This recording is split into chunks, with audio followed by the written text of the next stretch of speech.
Hello అండి, నమస్తే. Hi. ఈరోజు నేను మీకు ఫ్రాన్స్ నిల్వ పచ్చడి ఎలా చేయాలో చూపిస్తున్నాను. దానికి నేను ఒక ½ కేజీ ఫ్రాన్స్ తీసుకున్నాను. 4-5 టైమ్స్ నీట్గా వాష్ చేసి 1/2 స్పూన్ పసుపు, 1/2 స్పూన్ సాల్ట్ కలిపి ఒక ½ అన్ అవర్ అలాగా పక్కా పెట్టుకోవాలి.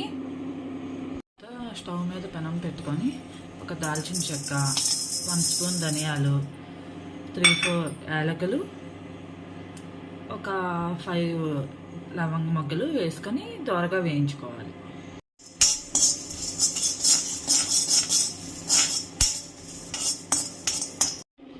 తర్వాత అవి కూల్ అయిన తర్వాత వాటిని పౌడర్ చేసుకోవాలి. తర్వాత పెనంలో 150 ml ఆయిల్ వేసుకోండి.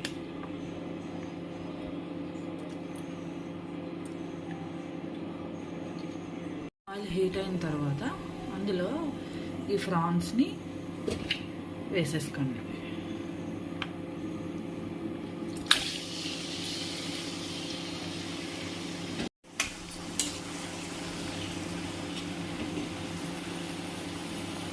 బాగా దోరగా వేయించాలి. అలాగే పీస్ మరీ గట్టిగా అవ్వకూడదు.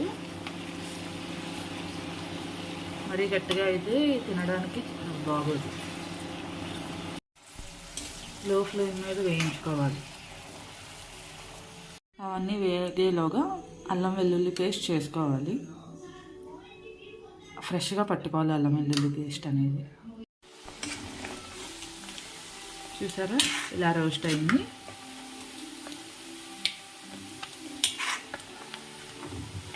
ఇప్పుడు వీటన్నిటిని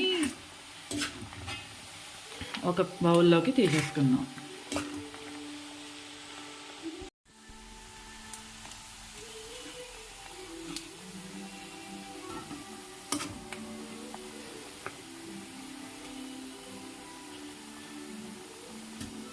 ఇందులోకి ఒక 2 స్పూన్స్ అల్లం వెల్లుల్లి పేస్ట్ వేసుకున్నాం. వేసుకొని దోరగా వేయించుకున్నాం.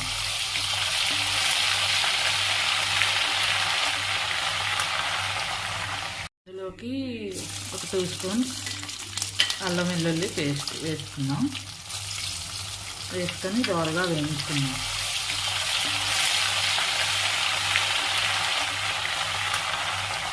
ఇందాక మనం పౌడర్ చేసి పెట్టుకున్నాం కదా, ఆ పౌడర్ని కూడా అందులో మిక్స్ చేసుకోవచ్చు.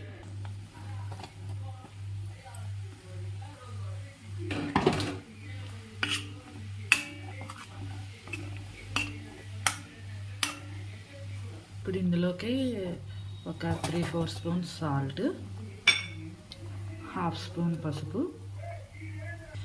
ఒక 6 స్పూన్స్ కారం. కారం మీకు ఎంత కావాలో అంత వేసుకోవచ్చు. ఎక్కువ తినగలను అనుకుంటే ఎక్కువ వేసుకోవచ్చు, లేదంటే కొంచెం తగ్గించి వేసుకోవచ్చు, మీ ఇష్టం. అన్నిటినీ ఒకసారి వేయించుకుందాం. ఇప్పుడు ఇందాక ఆల్రెడీ ఫ్రై చేసి పెట్టుకున్నాం కదా ఫ్రాన్స్, అవన్నీ కూడా ఇందులో వేసి మిక్స్ చేసుకుందాం ఒకసారి. ఒక 5 మినిట్స్ అన్నీ మిక్స్ అయ్యేదాకా అలా ఉంచుదాం.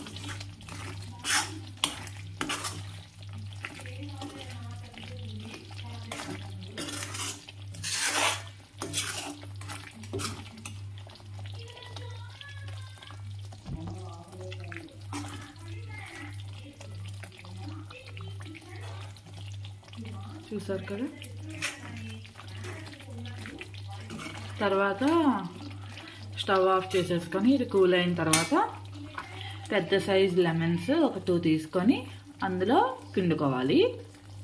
మొత్తం కూల్ అయిపోవాలి. కూల్ అయిన తర్వాత పిండుకోవాలి. తర్వాత సాల్ట్ అవన్నీ చూసుకోండి. ఒకవేళ మీకు సరిపోలేదు అనుకుంటే మళ్ళీ కలుపుకోవచ్చు. Okay, thank you. ఒక 5 మినిట్స్ అన్నీ మిక్స్ అయ్యేదాకా అలా ఉంచుతాం.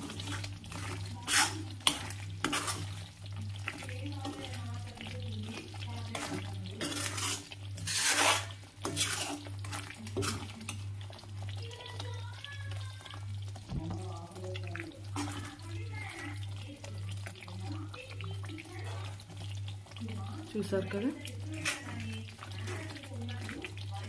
తర్వాత స్టవ్ ఆఫ్ చేసేసుకొని ఇది కూల్ అయిన తర్వాత పెద్ద సైజ్ లెమన్స్ ఒక 2 తీసుకొని అందులో పిండుకోవాలి. మొత్తం కూల్ అయిపోవాలి. కూల్ అయిన తర్వాత పిండుకోవాలి. తర్వాత సాల్ట్ అవన్నీ చూసుకోండి. ఒకవేళ మీకు సరిపోలేదు అనుకుంటే మళ్ళీ కలుపుకోవచ్చు.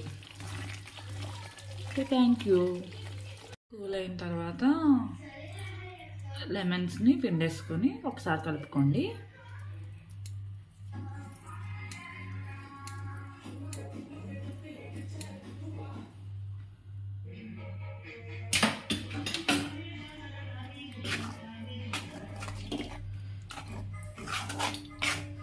అంతే, చూసారు కదా ఎంత simple. Thank you for watching.